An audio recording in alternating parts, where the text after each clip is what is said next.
Yeah, please come on, folks in. Secretary.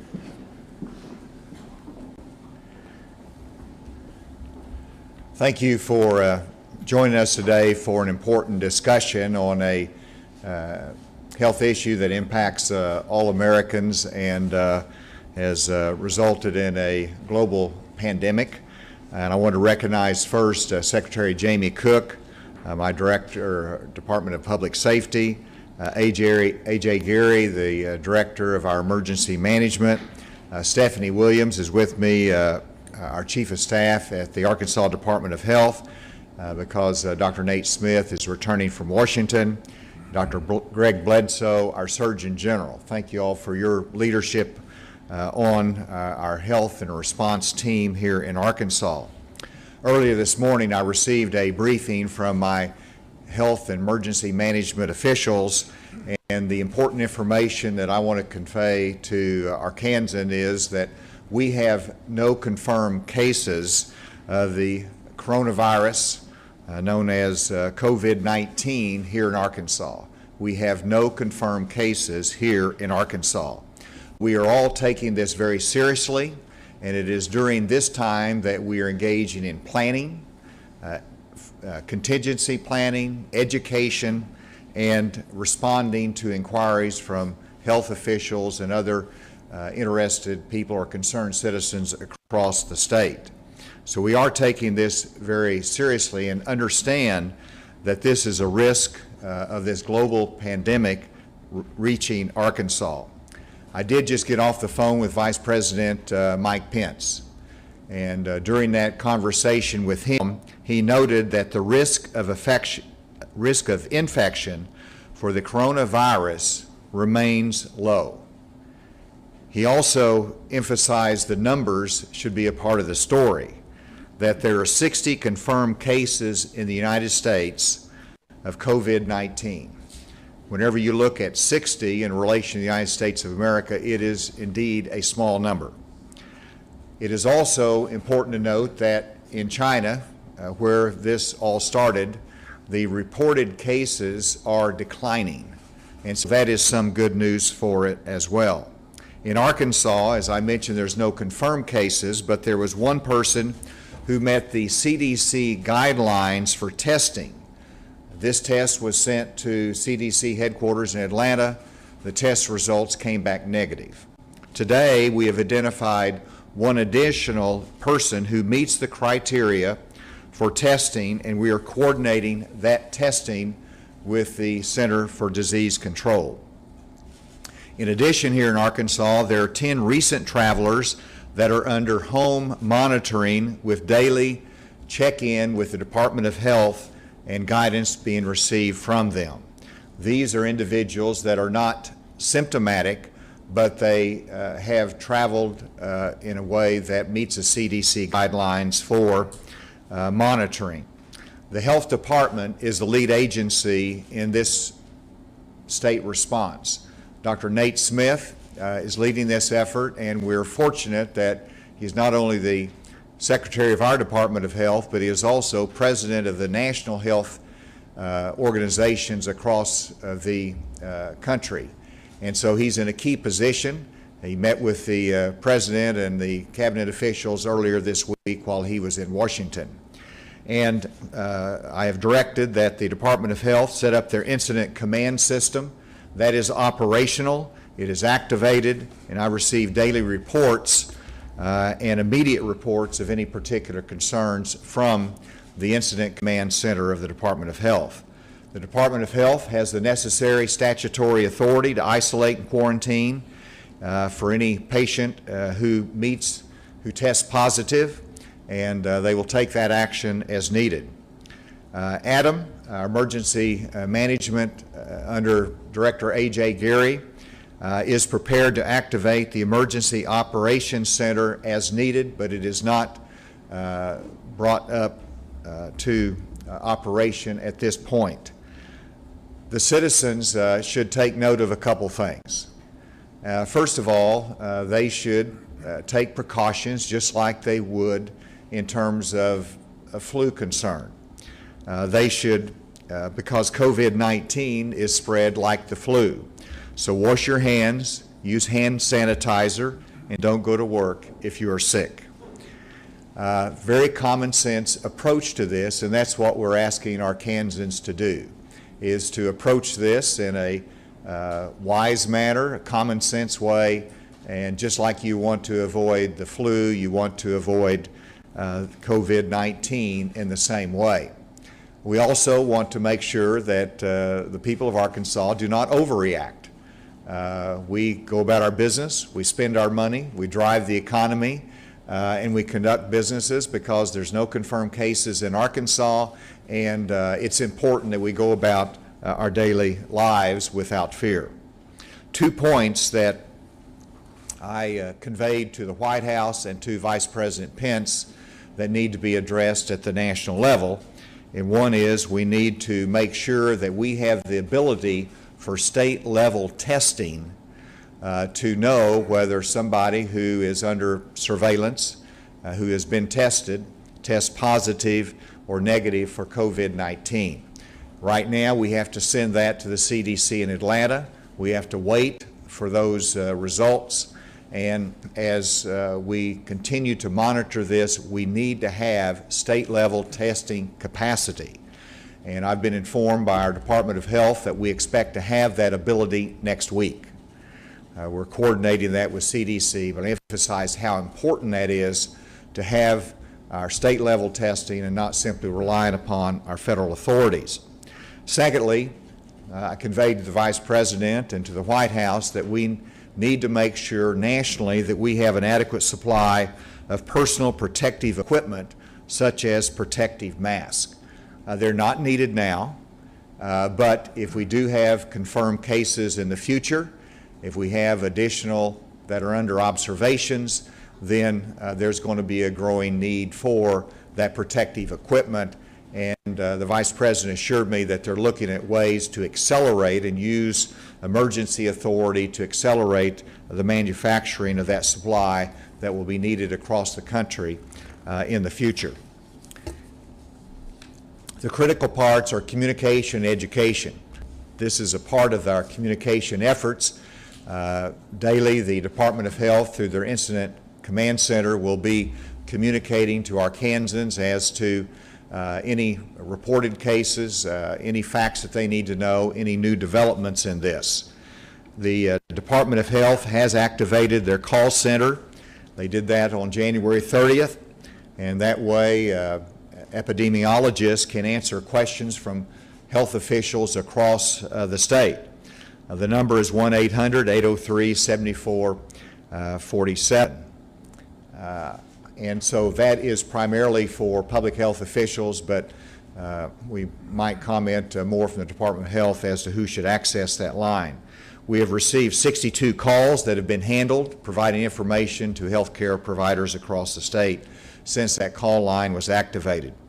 In addition, I see a number of our cabinet officials here. I've directed my cabinet officials to develop contingency plans. For example, the Department of Human Services have to get out a lot of work that individuals depend upon across the state, whether it's Medicaid or SNAP benefits or Child Protective Services. We have to have a plan to be able to continue that work regardless of what might happen in the future. Secondly, a critical area, of course, is our Department of Education. I've asked our Department of Education to be able to give proper guidance to our school officials as a contingency matter based upon what might happen in the future. So they're developing those contingency matters because whatever happens in the future, we want education to continue in Arkansas. I do have a little bit of experience in dealing with this type of an outbreak. In 2002, I was with the Department of Homeland Security when we had the SARS outbreak that we were very concerned about. We had to monitor the flights coming into the country. And so I have to compare it with that experience, and everything is different. And the coronavirus is different. And a lot we do not know about it, a lot we're still learning about it. And so I want to assure everybody we take this seriously. We're working hard on this every day, and we'll do what's necessary to protect the Arkansas public. And so with that, I'd like to ask Stephanie Williams to come make comments from the Department of Health standpoint, introduce some of our professionals that are working very hard, and then that will be followed by comments from our Surgeon General. Stephanie. Thank you, Governor. We do recognize that Arkansans are concerned, and we appreciate this opportunity to talk about the work that's underway to mount our response to the coronavirus. I'd like to introduce Dr. Jennifer Dillahay. As the Governor mentioned, we have instituted our Incident Command Structure and Response. Dr. Dillahay is our Director for Outbreak Response, and she is leading our medical efforts at the department.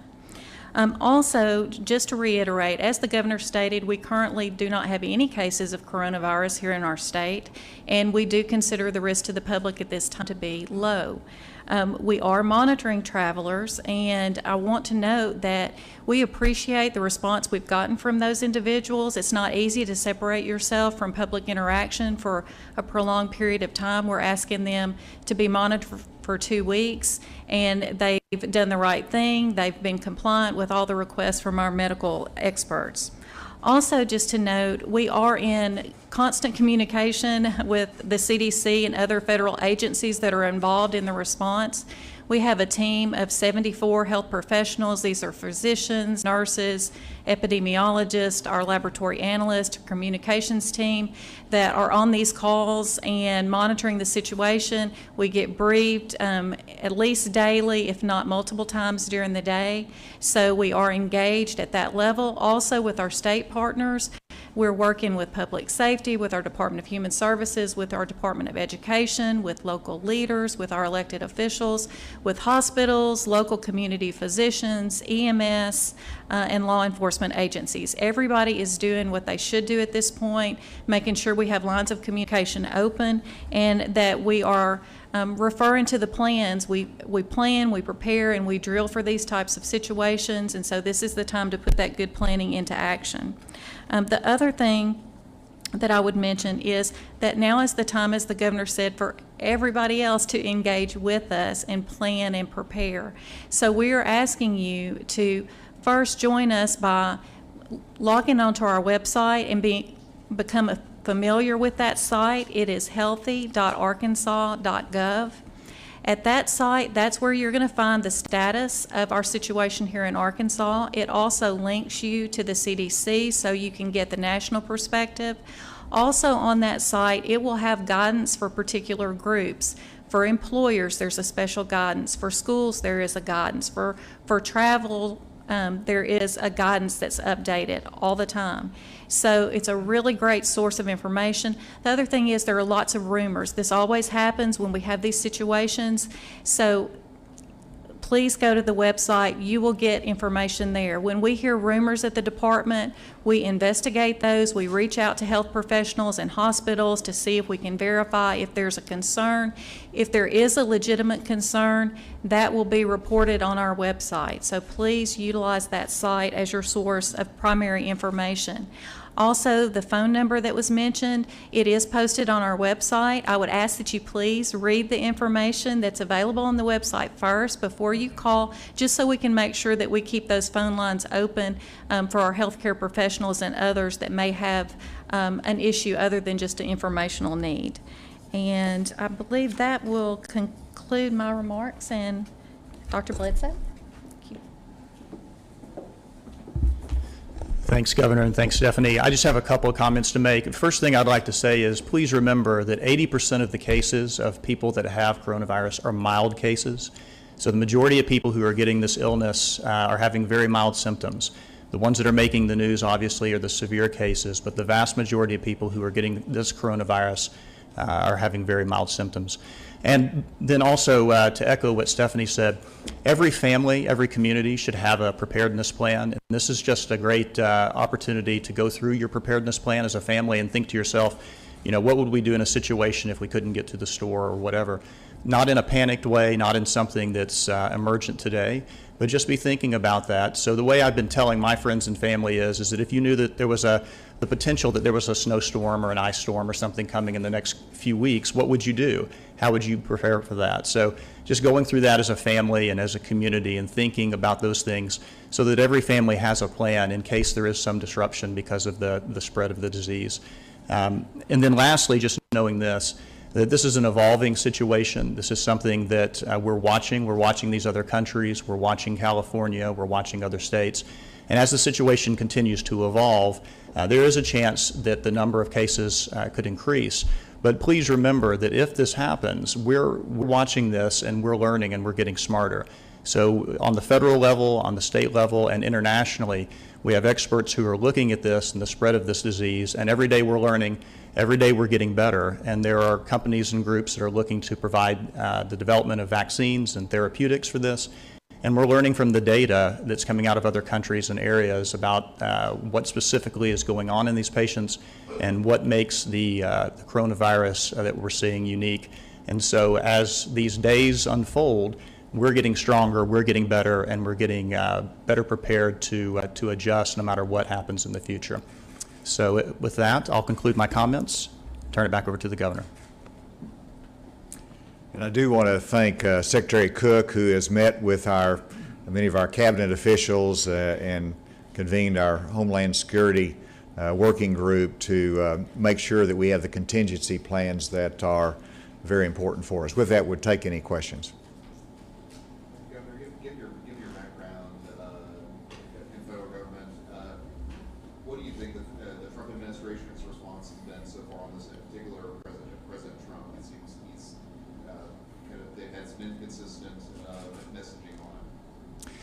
Well, the first thing you have to note is that the administration has been very aggressive in making sure that we respond quickly, and for that reason, the commercial travel was stopped, and that helped reduce and contain it away from the United States of America. So that step alone was probably the most significant step that could be taken, and it was an aggressive action.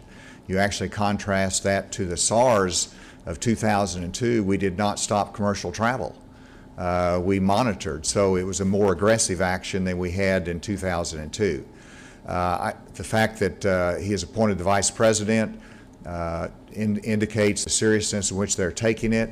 In terms of the public communication, the CDC, HHS, they have done a good job of communicating the concerns of the American public. And so I applaud the administration for its aggressive approach to this. Yes? Dr. Bledsoe, the American College of Emergency Physicians sent a letter to Congress this week saying additional resources were needed, particularly in emergency rooms. Have you seen that? You work in an emergency room situation, and what are those resources that would be needed? That's a great question. I think our emergency departments across the country are always in need of extra resources. They're pushed to the limit already.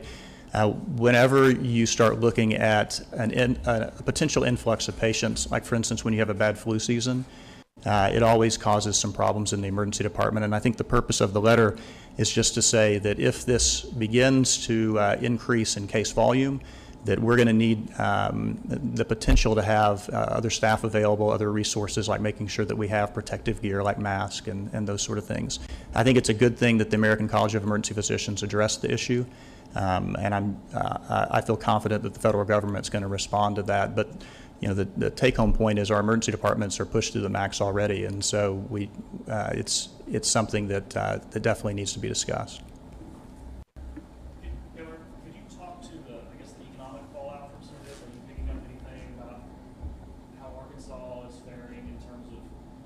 Big companies have supply chains that are exposed to losses in China and sort of where that is at the moment. At this point, the economic impact on Arkansas is very minimal. Primarily, the hit comes with the impact on the stock market.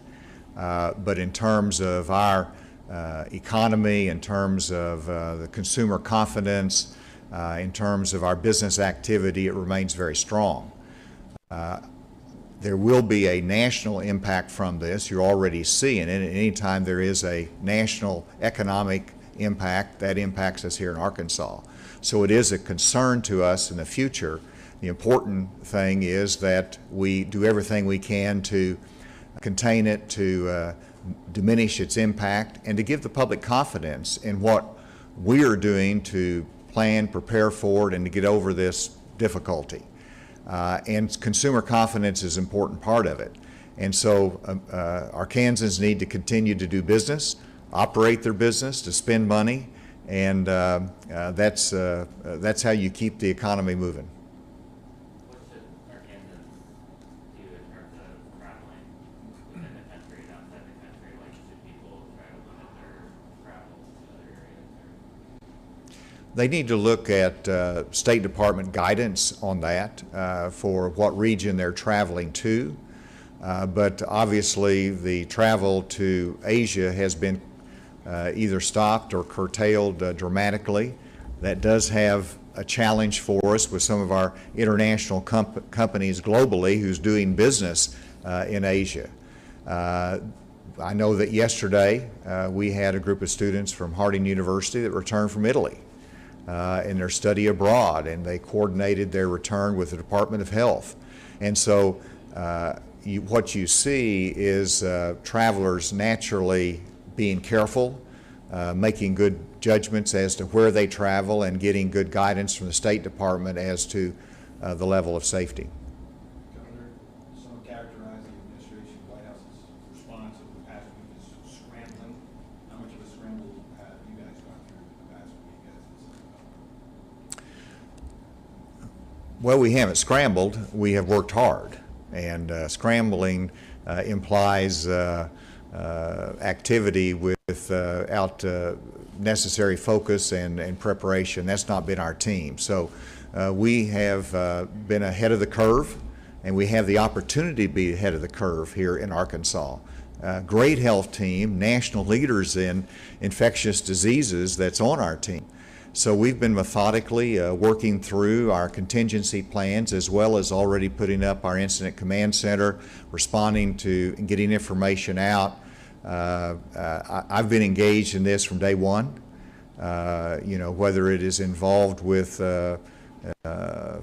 voluntary quarantine over a suspected traveler that meets the CDC guidelines. All of those decisions have been thoughtfully proceeded, but the important thing is the contingency plans. This is the first time that I've had a communication to the public directly, and while we've been working very hard on it, it's important for Arkansans to know we've been working very hard on it. In terms of the administration, this should not be politicized, first of all. This is something that everybody works on together to solve because we're impacted by it, whether it's economically or health-wise.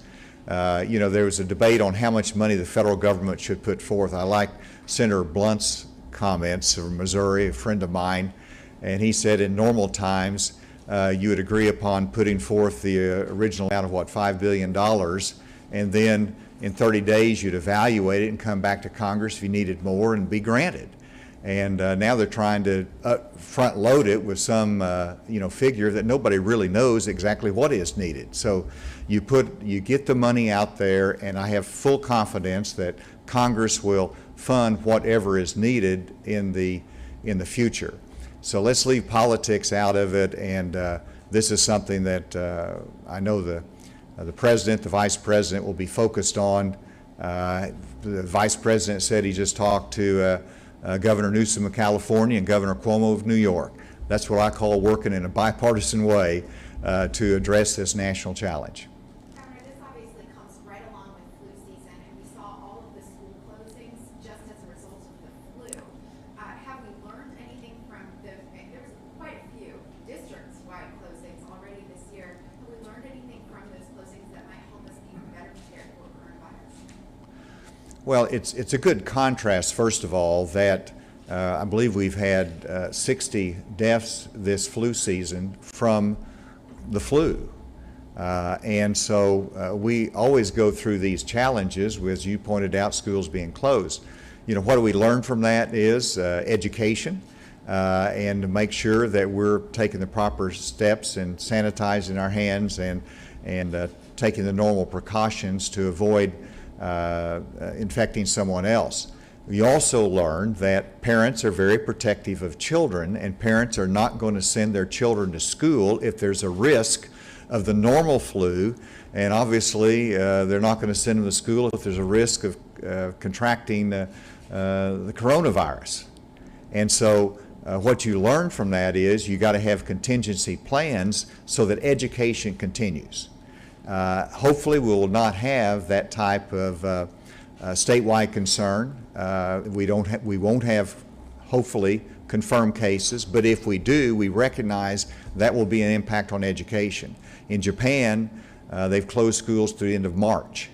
In Hong Kong, they've closed schools through past Easter. And so these are repercussions on education that we're not facing in Arkansas, but we want education to continue regardless of the circumstances. We are certainly looking as to what we need to do as a contingency plan. Thank you all very much. They'll be available if there's additional questions. Appreciate your attention today. Thank you, Governor. I do okay.